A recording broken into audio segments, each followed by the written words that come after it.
Ah, yes, debt. The ancient art of spending money you don't have, to buy things you don't need, to impress people you don't like. But hey, who needs financial freedom when you can have crippling debt, right? Debt and borrowing have become a cornerstone for modern life. You need a car? Get a loan. You need an education? Get a loan. You need a wife? Ooh, if that requires a loan, you might have bigger problems than the loan itself. Today we're diving into the age-old question: should Christians be borrowing money, or is debt just a four-letter word that starts with D and ends with Satan laughing at your financial choices? The Bible talks about borrowing and lending over 50 times, almost as many times as I've told myself, okay, this is the last thing I'm buying on Amazon today. So let's find out what God's bestseller book actually says about your credit score. I welcome you to the narrow path. Please like, share and subscribe. Alright, let's get straight to the point. What does the Bible actually say about borrowing? Because some of us are out here swiping credit cards like if the Bible said thou shalt overdraft. In Deuteronomy chapter 15 verse 6, it says, "For the Lord your God will bless you as he has promised, and you will lend to many nations, but will borrow from none." Seems like God's ideal financial situation is being the lender, not the borrower.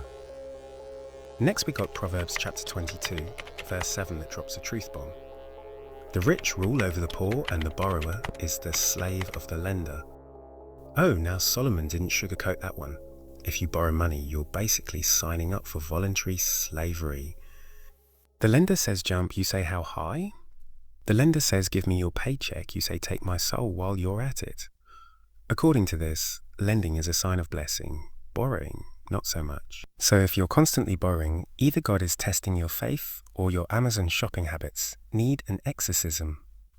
Proverbs chapter 22, verse 26 warns us, saying, "Do not be one who shakes hands in a pledge or puts up security for debts. If you lack the means to pay, your very bed will be snatched from under you." Romans chapter 13, verse 8 makes it even clearer. "Let no debt remain outstanding except the continuing debt to love one another."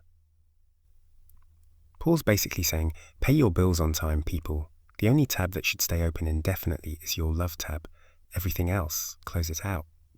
Now I can hear you saying, but how else am I going to get a college degree or a house or a car? Life is just too expensive. Well, let me ask you this. Who is the master of your life, God or money? If you don't get a college degree, will God be disappointed in you? If you never buy a house, will that make you a failure in God's eyes? Or are these just human desires ruling over your life? But wait, you might say, we are called to be lenders. To be a lender, you need a borrower. And here's the thing, the Bible's idea of lending isn't about making a profit. It's about giving. When God says, you will lend to many nations but borrow from none, he's talking about generosity, lending without expecting anything back. No interest, no payback, just plain giving and get nothing in return.